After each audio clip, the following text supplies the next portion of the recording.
যখন পরীক্ষা 28 তারিখ পর্যন্ত আসি গেল, তখনও পর্যন্ত আমরা এডমিট কার্ড এখনো পাইলাম না। এডমিট কার্ড পাইনি, আমাদের বছর থেকে যে একটা বছর চলে গেল।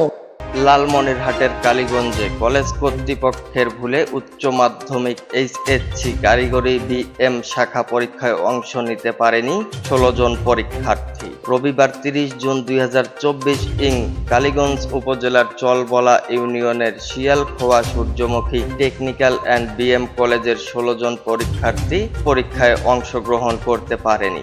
সরজমিনে খোঁজ নিয়ে লালমনিরহাট নিউজ টিম জানতে পেরেছে, সূর্যমুখী টেকনিক্যাল অ্যান্ড বিএম কলেজের থেকে প্রতি বছরের মতো এবছরও কারিগরি শিক্ষা বোর্ডের নির্দেশে যথাসময়ে পরীক্ষার্থীরা ফরম পূরণ করেন।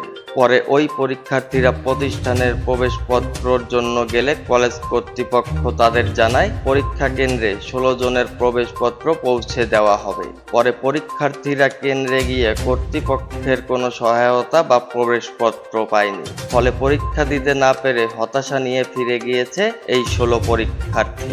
প্রতিষ্ঠানটির পরীক্ষার্থী বিপুল চন্দ্র ও আবু হাসান লিমন জানায়, কলেজ কর্তৃপক্ষ কেন্দ্রে প্রবেশপত্র পৌঁছে দেওয়া হবে বলেও জানিয়েছিল। সেই আশায় কেন্দ্রে গিয়েও পরীক্ষা দিতে পারেনি তারা। কর্তৃপক্ষের অবহেলায় হারিয়ে গেল শিক্ষা জীবনের একটি বছর। এর সঠিক বিচার দাবি করছেন তারা। অন্যদিকে পরীক্ষার্থীর অভিভাবক বাবুল বলেন, সন্তানদের জীবন নিয়ে যারা ছিনিমিনি খেলে, এমন শিক্ষক বা প্রতিষ্ঠান বন্ধ করে দেওয়া উচিত। তাদের অবহেলার কারণে 16 জন পরীক্ষার্থীর জীবন থেকে হারিয়ে গেল একটি বছর এবং তিনি ন্যায় বিচারের দাবিও করেন।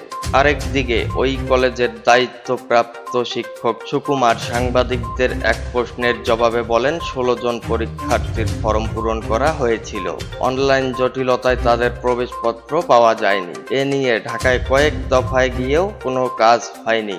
এ বিষয়ে কালীগঞ্জ উপজেলা নির্বাহী কর্মকর্তা ইউএনও জহির ইমাম বলেন, আমি মোবাইল ফোনে সংবাদ পেয়েছি, দ্রুত এর তদন্ত কমিটি করে রিপোর্ট অনুযায়ী আইনানুগ ব্যবস্থা নেওয়া হবে।